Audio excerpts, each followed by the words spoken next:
Hello students, जैसा कि आप थंबनेल देख चुके होंगे, ये वीडियो बनाया जा रहा है श्रेणी सुधार प्रोग्राम के ऊपर। अभी अभी एमपी बोर्ड का 2024 का रिज़ल्ट आया है बच्चों। और 10वीं 12वीं में बहुत सारे ऐसे बच्चे भी होंगे जिनका रिज़ल्ट सही नहीं आया होगा, उनकी उम्मीद के हिसाब से नहीं आया होगा और उन्हें अपने परसेंटेज में इम्प्रूवमेंट चाहिए। वो बच्चे जो 10वीं 12वीं में अपने परसेंटेज को सुधारना चाहते हैं, अच्छा करना चाहते हैं, वो इस प्रकार के श्रेणी सुधार प्रोग्राम का हिस्सा बन सकते हैं बच्चों। कब भराए जाते हैं बच्चों फॉर्म? तो बच्चों ये फॉर्म जो होते हैं वो आपके मेन एग्ज़ाम के फॉर्म के समय भराए जाएंगे। मतलब अब ये जो 2024 चल रहा है, जब 24-25 जुलाई के बाद जब अगस्त में इस समय फॉर्म भराए जाते हैं तभी ये फॉर्म भराए जाते हैं। ठीक है, आपको पूरे ईयर पढ़ाई करना होगी और नेक्स्ट ईयर 2025 में इसकी एग्ज़ाम होगी। उस समय आपको एग्ज़ाम में बैठना होगा।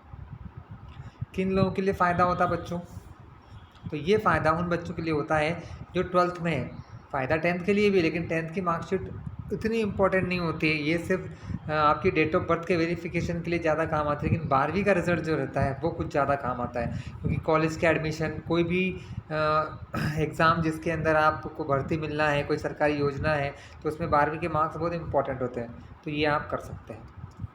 ठीक है, तो इसमें कुछ क्वेश्चन से नीचे के प्रतिशत तो कम नहीं होंगे। या श्रेणी सुधार में फेल होने पर कौन सा रिजल्ट मान्य होगा? ठीक है बच्चों, ये आप नीचे क्वेश्चन देख रहे हैं, हमने लिखे हुए हैं। तो बच्चों, जो भी बच्चे इस एग्ज़ाम में अगर फेल भी हो जाते हैं बच्चों, ठीक है, फिर से देना होगा परीक्षा। रिजल्ट नेगेटिव आया तो आएगी पुरानी मार्कशीट। मतलब अगर मान लो कि बच्चा फेल हो जाता है या उसके मार्क्स पहले से कम हो जाते हैं, 1 नंबर 2 नंबर 20 नंबर, या वो किसी सब्जेक्ट में फेल भी हो जाए, तो उसे चिंता नहीं करना है, उसको उसका पुराना रिजल्ट तो मिलेगा ही मिलेगा। ठीक है, इसके बारे में बच्चों एक आदेश है, मैं पढ़वा देता हूँ आपको। श्रेणी सुधार के लिए प्रवेश लेने हेतु नियम क्या है हमारा, तो देखिए ध्यान से।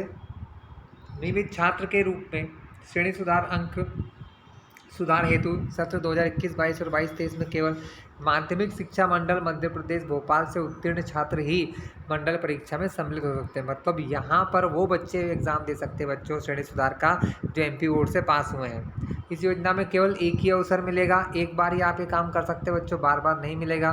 और इसमें विषय परिवर्तन का लाभ नहीं दिया जाएगा। इसमें विषय परिवर्तन नहीं होता बच्चों। आप अपने सब्जेक्ट चेंज नहीं कर सकते हो 12th वाले।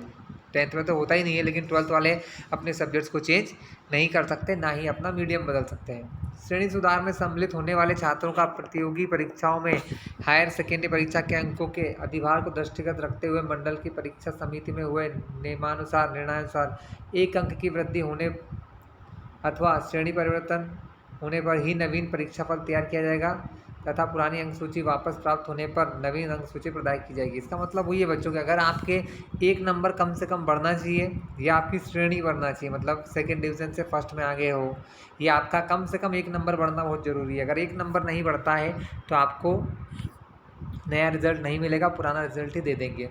नीचे तीसरी 16.3 पॉइंट है, श्रेणी सुधार का लाभ अन्य राज्य अन्य बोर्ड से उत्तीर्ण छात्रों को नहीं दिया जाएगा। मतलब वो बच्चे जो दूसरे स्टेट से एमपी में आते हैं उनको ये नहीं मिलेगा कि कोई यूपी बोर्ड से पढ़ के आया और एमपी बोर्ड में अब श्रेणी सुधार करना चाहता, तो वहाँ नहीं, वो उसके वहीं बोर्ड पर होगा। सीबीएसई से आया हुआ, आईसीएसई से आया हुआ बच्चा, उसको भी ये श्रेणी सुधार नहीं मिल सकता है बच्चों।